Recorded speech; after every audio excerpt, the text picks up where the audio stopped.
What's up, everybody? Welcome to Season 2, Episode 3 of the Go For 222 podcast. We're entering Week 4 of the fantasy football season. We took a little bit of a brief hiatus last week as everyone celebrated Kristen and Devin getting married. Devin, congratulations. A wedding and joining fantasy football in one fell swoop. That's pretty impressive. That's a big moment. And I know that you got a ring last week, but I just think that you're probably looking more for something like this. So tell me if I'm right about it. This is really the ring we're after. Am I right? And you're gonna have to pry it off of Devin's cold dead fingers because that guy is not letting go of not only the bounty, but he's not letting go of the top spot in the league. So let's take a look at week 3 in the fantasy football season and the Go For 222 season because it's been absolute insanity. Just going down the line, I have to apologize and not apologize. So I bemoaned the Jets and my Jets, and you heard my poem a couple weeks ago. And I guess I can't have it both ways because the Jets are rolling, the Jets are winning, the Jets are looking as good as ever, as good as I've ever seen them. But my fantasy football team sucks. I can't score any points. If you look at the disparity in points, me and Uncle John had a rough week, very similar rough week. But I am 0-3. I have, I think, the lowest points in the league or the second lowest points in the league. I am dead last, 12th place.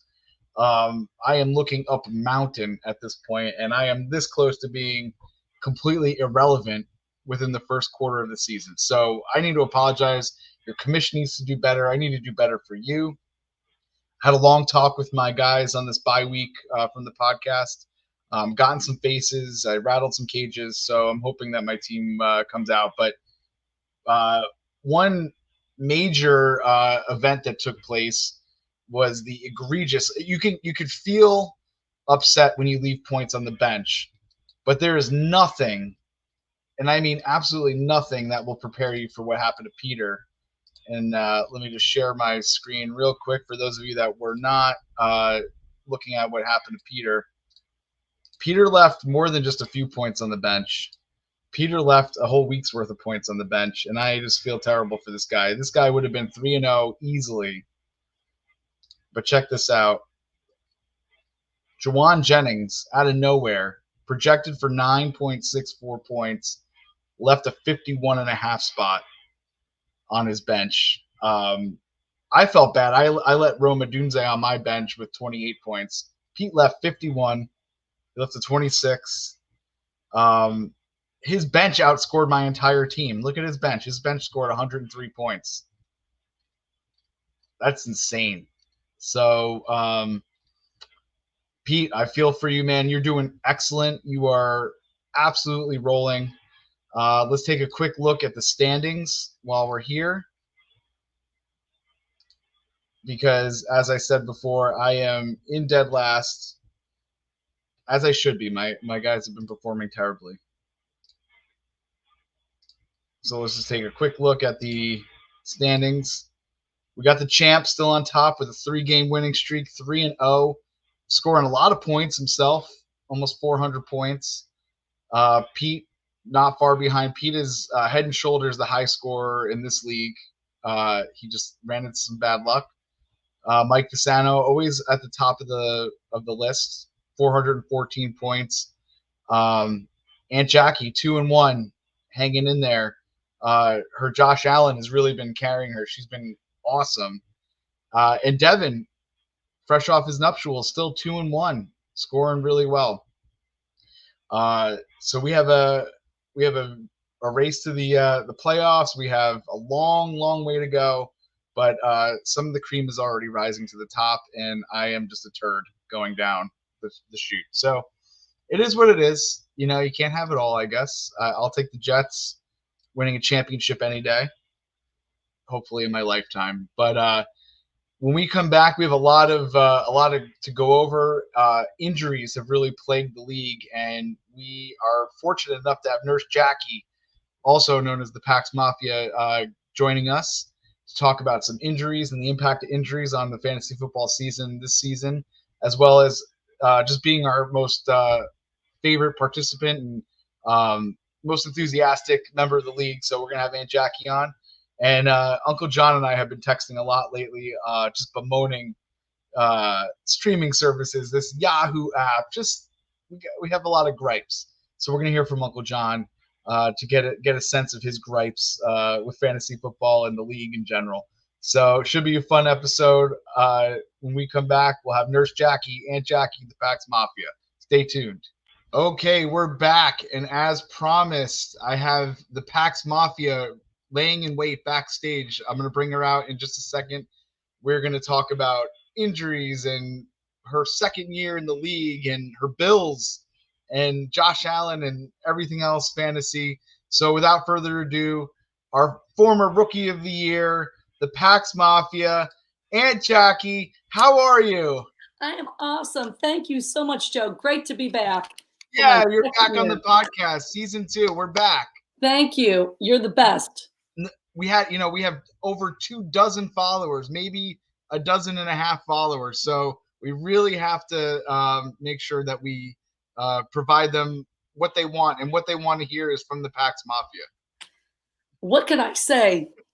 How about the Bills? What a freaking start we just had. I have to be honest with you. Tell me. I loved your ballad. Oh, thank you. I can relate. Yes. And I totally understand the pain and wondering if this will be the year. And I'll be honest with you, last year, I thought last year was it. I thought that was supposed to be our winning year. So, we lost Diggs. We lost some, we had a lot of injuries. I think they had some coaching changes. So, and I looked at the schedule and I said, oh, forget it. Right. I'm just going to enjoy football and not be all stressed out about the Bills, and just realize we're done for a few more years. And then they did this start. I mean, after a horrible preseason, all of a sudden we're 3-0. And we looked outrageously wonderful on Monday. Right. You guys, you look good. So you listened to the sonnet, and I knew that you could relate as a Bills fan to the pain. I feel this way, and I feel this even more so because I haven't even seen a Super Bowl. You've seen more than four, right? Just 4 in a row. 4 in a row. But I believe like we walk like a tightrope, and there's no room for error at all, and I'm on edge the entire time. Is that how you feel? Do you feel like the season is always just like a big tightrope? Yep, totally. I'm really nervous for Monday because it's the Ravens. Yep. And for one second, I thought it was playing in Buffalo because I saw the M&T Bank. Yep. Because M&T is from Buffalo. And then I looked again and I realized, oh, crap, no. You're in Baltimore. Is in Baltimore. So I'm a little nervous, but I remember playing them in the playoffs in, I think, 2020. Mm-hmm. And we beat them in Baltimore. Yep. To go to the next step. So I remember I was actually in Buffalo that weekend watching it in my best friend's garage with all of her 6 boys and crazy. Joe was there. It was crazy. Oh my God. So that was fun. But I don't know. I have a little bit of hope. I don't know. Joe thinks there's magic. He thinks he sees magic in the team. And I think I do too, because I've been looking on Instagram. I've been seeing a lot of postings from the stadium during that game. There was some magic on the field. He hit all different targets. It shows the depth of our team. Right. Starting out with the 2 first touchdowns was with James Cook, one of my Mafia members, followed by Kincaid, another Mafia member. There you go. 2 good ones. And then we had Coleman, which was and I guess everyone was upset that he was pulled after that, but I guess he's been late to some practices, so hopefully we can see some more of him. But then Shakir, which is Uncle Joe drafted Shakir, yep. So I was happy for him. And then we saw, let's see who else. I wrote little notes here because actually this is what was exciting. After a wonderful Valente weekend in Colorado, though we missed the Palombos dearly. we said goodbye. We celebrated the union of Kristen and Devin, who is on our team and doing well. He is awesome. He is doing very well. We boarded the plane. We were a 5:30 game, or actually 5:30 our time in Colorado, but 7:30 here. I'm like, going on a plane. Gonna have to check my phone when I get off. Guess what? I got to watch the football game on the plane. No way. What a crazy experience. That was my first. I mean, first of all, I've watched Netflix before on my phone, but I had no idea I could hook up to the American Airlines stations, and they included ESPN. So here I am in the middle seat with two strangers. Joe's in front of me. We're like high-fiving. What's the etiquette like in the plane to cheer? Like, can you silently cheer, high five? What do you do? I was ecstatic. I mean, so then of course we were landing, so we lost the last quarter. But when they turned it off, we were 34-0. It was a blowout. Yeah, so I knew they were going to rest. I knew they were probably going to bench some people. So I was just ecstatic. And then to see myself pull out and beat. Who did I beat? You beat, and not only did you win, and we'll have to touch on that in a second. Not only did you win, but you beat. Oh, I beat John. Yeah, you beat Uncle John, who happens to be our next guest coming up in a few minutes. But you were the league high scorer this week. You pulled out the high score, 147 points this week. My Bills, my Allen. Everyone says, "Why are you picking a quarterback in first round?" And that's why you do it. I have Josh Allen, and I'm a little bit of a degenerate. I have him in. I have a bunch of other leagues. I have him in most leagues. I do.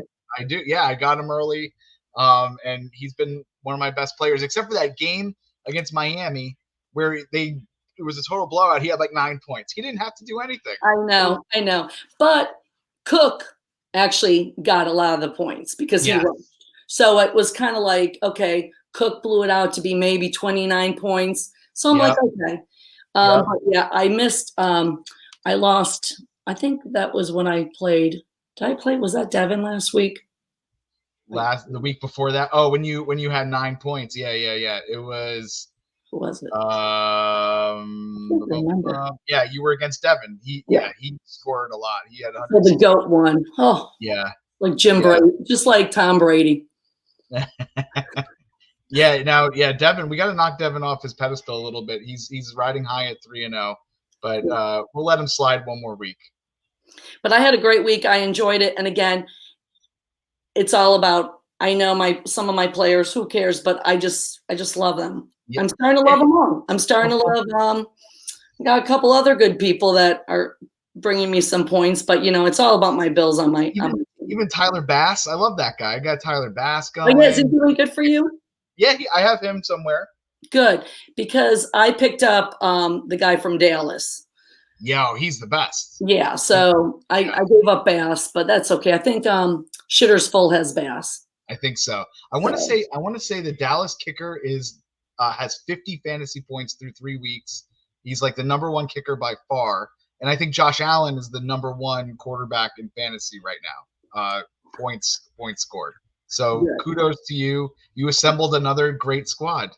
Yeah, hopefully. Actually, I was looking at my little recap, and they said that I have a good chance of securing my playoffs if I win like the next 2 weeks. Yeah, I think you could. Now, Uncle Joe was projected to have a really solid start, but how is he feeling? How is he feeling about his team right now? I don't know. He hasn't said anything.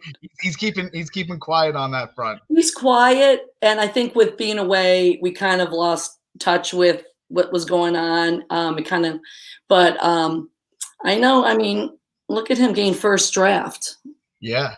And he picked Mahomes. So I'm against him and Mahomes. I'm like, could you have picked? He's like my arch enemy. Why are you? Correct.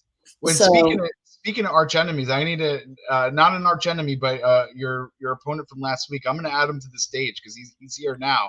Okay. I wanted to bring in Uncle Johnny. Uncle John Paisano, how are you? Mr. Commissioner, how are you?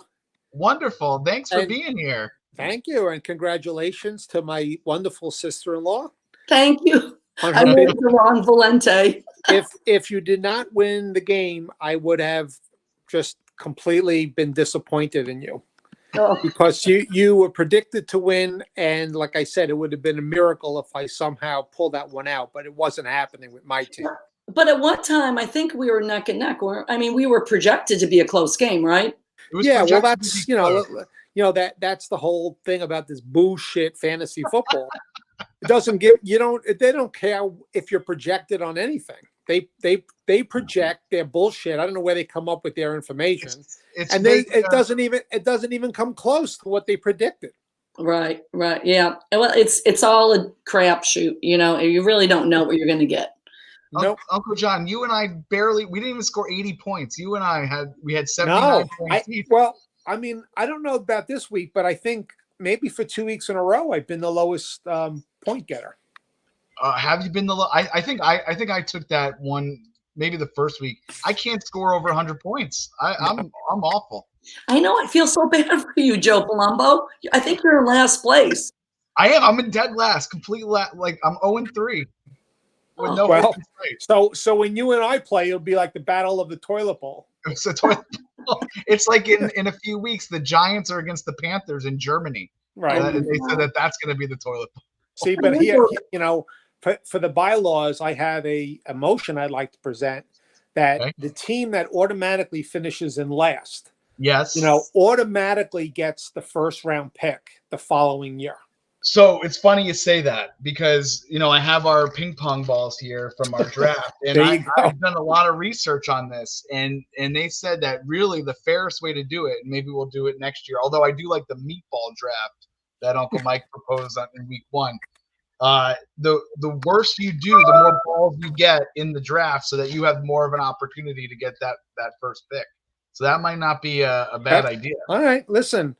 I just think it's like, for people to keep their interest and maintain their enthusiasm. If they get like last place every year and don't get even a chance to pick at least one good player on their team in the first pick, then, after a while, you're like, screw this shit. We're not doing it anymore. Now, I mean, Jackie always. Mike had last pick. Right. But you know what? The difference is he had artificial intelligence pick his team. So I've already made the mental note that under no circumstances will I be actually attending the draft for next year. You are vetoing the draft, or you're boycotting the draft. I'm just and I'm letting the system draft. It seems to do very well. Yeah, it does. I mean, they have all the algorithms and all that stuff. So. It's like, look what happened to Bullshitter. He let and he's got a pretty damn good team. He does. I don't even know what is he 1-2 or 2-1. He's run into some bad luck, but his team is overall actually really good. Yeah, he has a good team, and Joe's team, the NC Gabagools, he's got a good team too. Well, he was first. Yeah, he was first pick. Yeah. I mean, Mike's bullshit team. Do you know offhand who took Christian McCaffrey? Joe. That was Joe. Yeah. Wow. So I mean, So when he comes back, and I wanted to talk about that while we have Aunt Jackie and Uncle John here. The injuries have piled up this season, like more so than I've ever seen so early with really notable guys.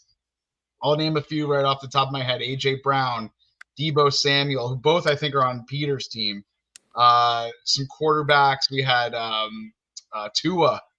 Go down hard. Shitter's Full had him.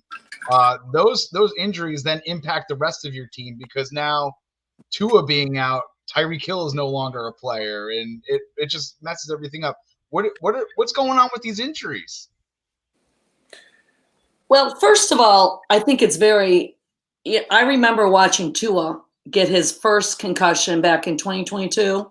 Mm-hmm. I think I remember sitting in my Virginia home watching it. I remember with the fire on. I remember seeing him go down, and it was against the Bills.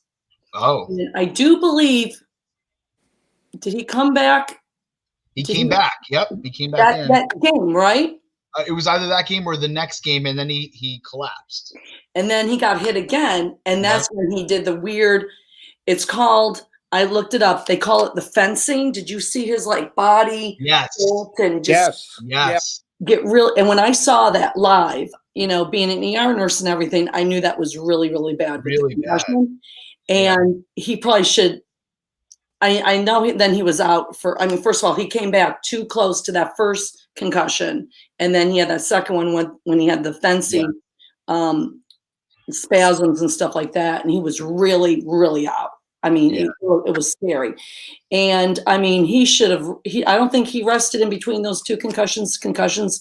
You really have to, the big protocol, you really have to slowly work back, you know, rest your brain, limit stimulation, no computer, no TV, Right. no radio, no loud music, and slowly bring it back with, and I'm sure John understands this, you know, slowly, can you do this without a headache? Okay, then you can maybe do a little bit more. And I don't think he was completely recovered. And then this third one, I don't think he should come back. Yeah, Uncle John, you know your role as an AD, you probably have seen a lot of concussions of students and student athletes.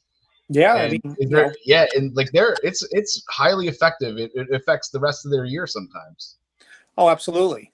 I mean, as an athletic director, we always, used to have like state of the art concussion protocols in place. Mhm. Not only the best helmets, but we had kids do pre and post test cognitively to determine Right. whether and then New York State passed actually a law with concussion protocols and management, mandatory set out periods and things like that. So I think the NFL has come a long way.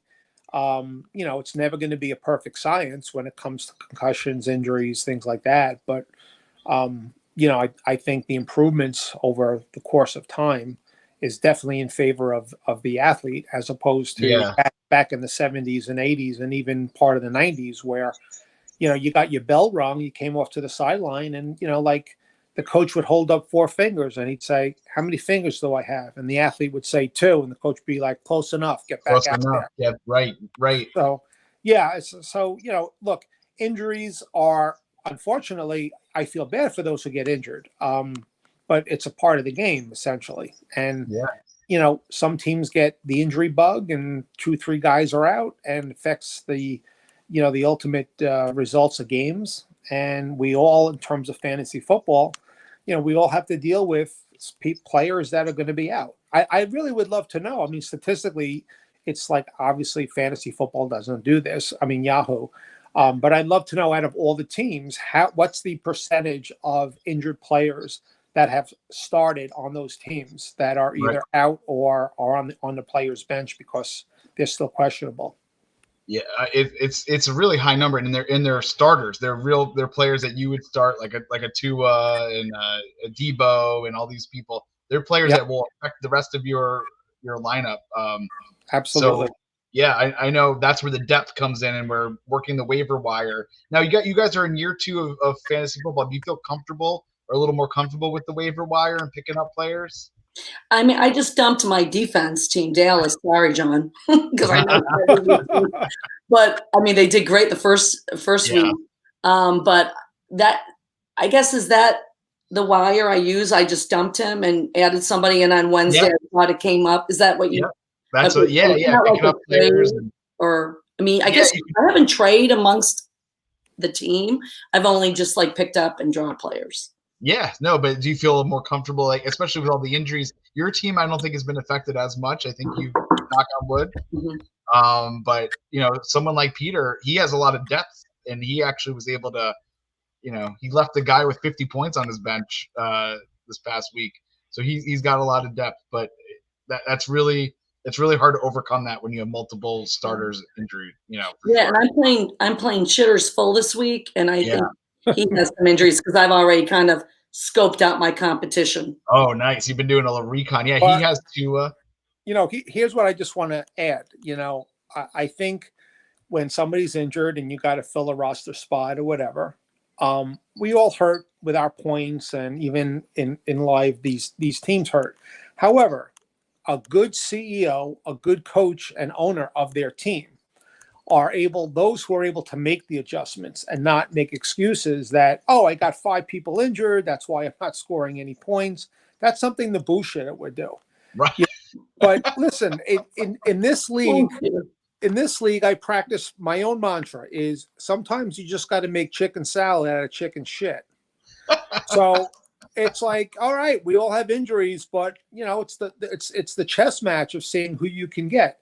In terms of the waiver wire, I've never even gotten anybody off of waivers. I stay loyal to my team. I know that eventually this is all going to click and they're going to find their groove and rhythm and their motivation is going to be there. And I'm just going to be like knocking everybody off. And people are going to go like, this guy was complaining and bitching and moaning about how bad his team is. But you know what? The season's young yet. It's like the Giants. There's a whole season ahead. Eventually, you watch. The Giants may reach the Super Bowl this year. They're going to play the Bills, Jackie, and then we have a real good rivalry. Oh my God! Bring it. That would be insane. You know, it's like you make a chili, and it's always better the next day, right? So you got to let it marinate. The flavors. Oh, you got to ferment it. Absolutely. Right. Absolutely. Right. So But that's I what like your that chicken salad team is. I like that loyalty, John, because I was loyal to my team too last year, and I think they do come around. And so if somebody has a bad game for I'd maybe give them 4 or 5, which is almost half the season. But it takes a lot for me to dump somebody. Yeah, I'm not loyal. I'm because dumping here's my problem though. Every time I want to dump a player, I'm not getting anybody that's even remotely close to them. So I'm going from shit to really bad shit. Yeah. So, like I every week I try to dump my players that I know are just not producing, but the alternative is not much left in the in the hat.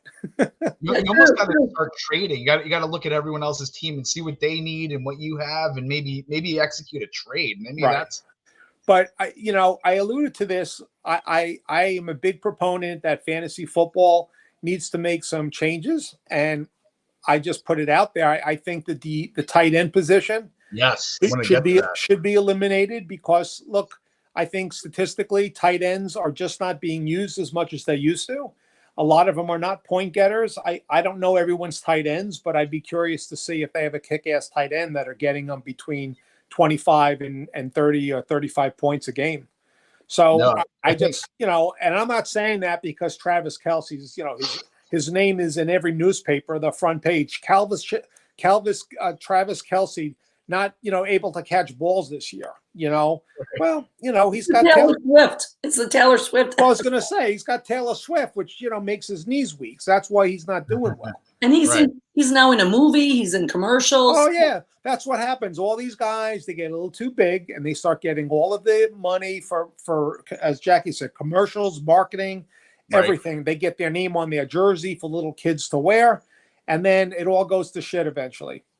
I'm going to give you just a little rundown. Sam Laporta, Kincaid, Trey McBride, Travis Kelce, George Kittle. These are supposed to be the top tight ends. People, there you go. I wasted a draft pick very high. I know other people did. Those guys fell off for the most part. Kincaid a little bit here and there is producing. The other guys are falling off the face of the earth. And it's random guys every week that are the tight end one. But you're right, Uncle John. It's not like last year. Last year, the tight ends had like a renaissance. It was like their best year ever. And this year, it is a black hole. Yeah, it's I don't know. Maybe it goes from year to year, but I don't think that particular position, make it into a flex position again or something. I think a lot of leagues are going that way. This might have to be brought up at council. We might have to have a council meeting. Well, are we authorized though? Is it in the terms and conditions of the Yahoo fantasy football that we're not allowed to do that? No, we can customize in Yahoo. I know you have some gripes with the Yahoo app, Uncle Johnny. Yeah, my app still doesn't work. I have to use an iPad to set my team, and then I really don't know until actually after Monday what the results were, because on my phone, the Yahoo app that 3-4 different people now have looked at, I cannot get the damn thing to work. So you had Gary from maintenance check it out at the wedding. Couldn't do it. I tried to have you talked me Yep. through it. I've tried to erase it, delete it, and everything. So Are you on an Apple or an Android? I'm on an Apple. Okay, that's The good. the iPhone, whatever it is, 15 or whatever. I don't understand it. If there's That's no way. bullshit. Yeah, it is bullshit. So you can't watch it in real time? No, Oh, because that's really fun to watch in real time. I know. That's what I'm saying. It's like I'm not often on my iPad, so I sometimes wait till like late Sunday night or even Monday morning to see what the result of the day was. So I'm like in anticipation. I can't I just the enthusiasm of looking and seeing that I could knock off Pax Mafia is just like it was a bit incredible, but didn't happen. Well, it was amazing though. I couldn't wait to get off the plane just to pull up my phone to see how many. Really? I love knew we were winning, and I think I won without that Monday night game against you, John. Didn't I? Yeah, absolutely. Yeah, it was a pretty big. Yeah, it was a blowout. Yeah, our matchup, Jackie, was over after the first quarter of every NFL film and the game that was going on. So, Well, I'm sorry about that. But one more thing I wanted to talk about. Tell me. I just have to brag about my Bills because I love them. What about Hamlin, Damar Hamlin? What about that? That's a crazy, crazy story. Getting the interception, as well as he was the one that Tua collided with. That's what I'm saying. Tua collided with him. And in his chest, where he just had his heart attack. I know. That's actually insane. So I don't know. The stars may be lining up for my team, John. You watch out. We're coming to get you, Giants. Listen. And the Jets. You have a good team. I'm not sold on Kansas City this year. I just still think there's some bumps in the road for them. If the referees don't call every play in their favor. Oh, that it's actually egregious. It is egregious. I mean, there's definitely something going on. I guess the Hunt family who owns the Chiefs are putting some money under Roger Goodell's. It's the way it works. It's politics. And they say to the refs, listen, make sure you take care of Mahomes and his crew. Don't call any penalties or on the defense when they're like mobbing the other receivers from the other team and nothing gets called. So there's something's not right there. Do you know that the NFL Sunday ticket is $479 a year? You got to expect that Goodell's getting that money. Yeah. I mean, listen, this and bullshit. Exactly. Everyone gets a piece of the pie. It's like a socialist apple pie. Everyone's like got a nice slice and gets it. So Goodell gets it. The owners do. The coaches do. The players, they're making multi millions of dollars. And you know who's paying for that? Us schmucks who sit in the in the stadium there, spending whatever kind of money we're spending to get to see these guys, these jabronis. Well, I want to see the Chiefs go up to Buffalo this year, the AFC Championship game. Yes, and I want those no calls to happen. If that happens in Buffalo, those zebras will be put through a table outside of the stadium. Put through a table, exactly. I don't think I could take one more stupid ass game with Kansas City in the postseason. I can't. I cannot handle it. That would be high stress. That would be must see TV though. Why did Taylor Swift fall in love with the Chief? Well, Jackie, picture the scene. Picture the scene. Buffalo hosts the AFC Championship against Kansas City, and all of a sudden, Taylor Swift is at Buffalo with a blizzard, and she's up in the grand suite. How does that work? How do Buffalonians think about that shit? Well, that happened last year, right? She was up there. They made some. She was up there last year. I don't remember. She was up there in the suite because we actually lost in Buffalo. Oh, wow. To go to play. Who did they have to go play? Shoot, why can't I remember? I can't remember. Who did the Chiefs have to play to get to the Super Bowl? We were one game away. Was it not Cincinnati? Was it Baltimore? No. Yeah, I think it was Baltimore. Yes, it was Baltimore, and Baltimore didn't even show up. Right. It was a blowout. I was praying that Baltimore would win. Yeah, it was a blowout. Lamar, because I think they paid them off too. So that's exactly right. You know, you slip me a couple bills, you'd be surprised. Oh, no pun intended. No pun intended. Hey, wait, Slip me a whoa, bunch of bills. No, You know I what? mean, You break the diehard fans like in Buffalo. They have nothing else to look forward to all year Yep. long. They wait for their bills. Because absolutely. we're a small market. We're no fancy. Because Buffalo going to the Super Bowl is not as marketable Exactly. as the the commercials and the lead up stories of Travis Kelce and how he met Taylor Swift and the love story. That sells. That's like commercials. That's money generated. And who gets that? Let me start again. The owners, Roger Goodell, the lobbyists, But you know what? the lawyers. But you know Josh Allen is dating a movie star. Who? Really? Let's Let me see. get back to you on that. I'm pretty sure. Hold on. I'm pulling it up right now. Josh Yeah, Allen. it's the actress that I don't know about. I think she was in Pitch Perfect. Oh, The Haley young Steinfeld. Oh, Haley was it Rosie O'Donnell? No. But I must say I was kind of mad at her last year because it was a slow start for Josh. And then actually I work with one of my nurses is from Buffalo. And she's like this young 22-year-old, girl. So she showed me a picture. She's like, Jackie, when the Bills were playing for like in the playoffs, it's like, look at my friend was in a restaurant and Josh Allen's girlfriend came in to pick up takeout. And so she took a picture of her and she was just like dressed like you and I, no fanciness. She looked like just a sweet, down to earth hometown girl. And I was like, I kind of like her. She's picking up takeout instead of having them deliver. Nice. She sounds a little bit like Taylor Swift. I mean, she's not like there yet, 100%. But did you get the name, Joe? Who is it? Her name is Haley Steinfeld. That's it. Haley Steinfeld, nice Jewish really? girl.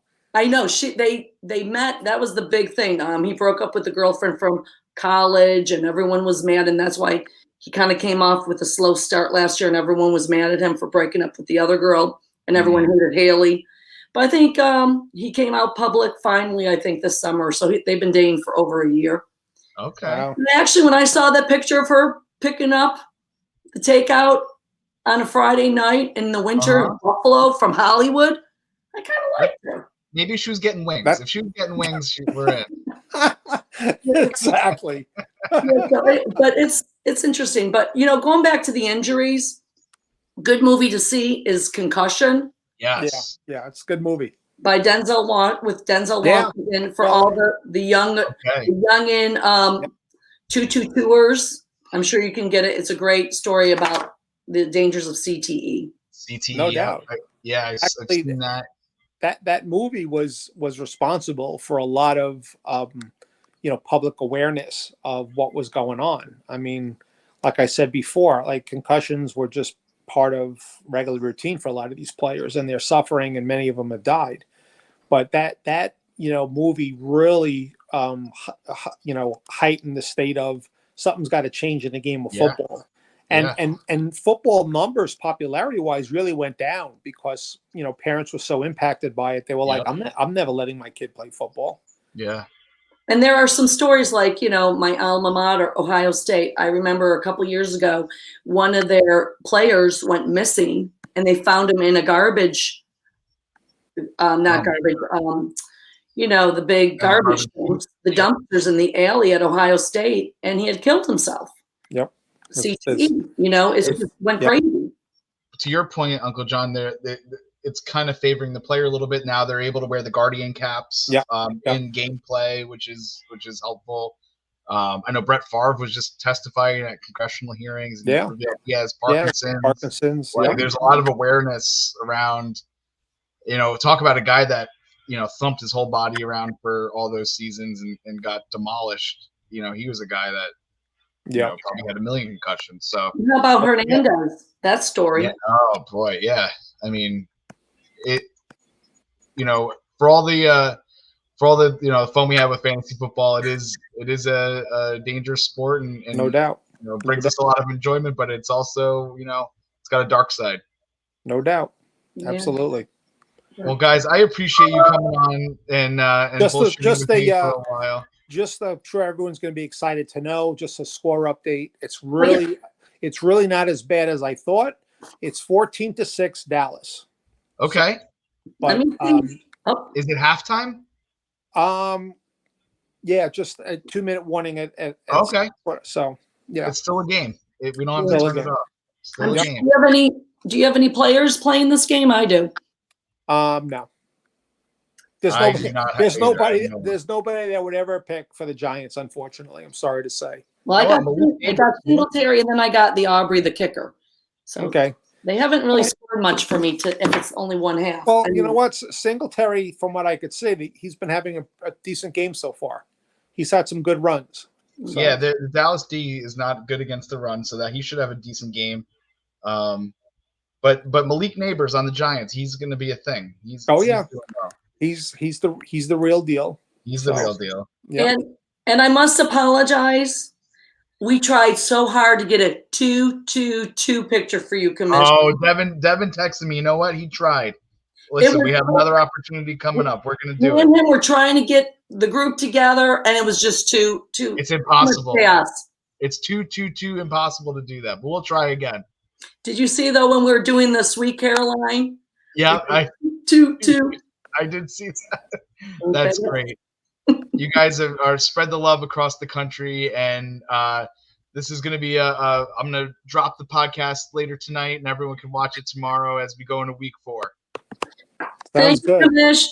Thanks. All right, love you guys. Good seeing you. Bye, Jack. Thank you so much. In a couple of weeks. Yeah, see you guys soon. Take care. Bye-bye. Go Bills. Go Jets.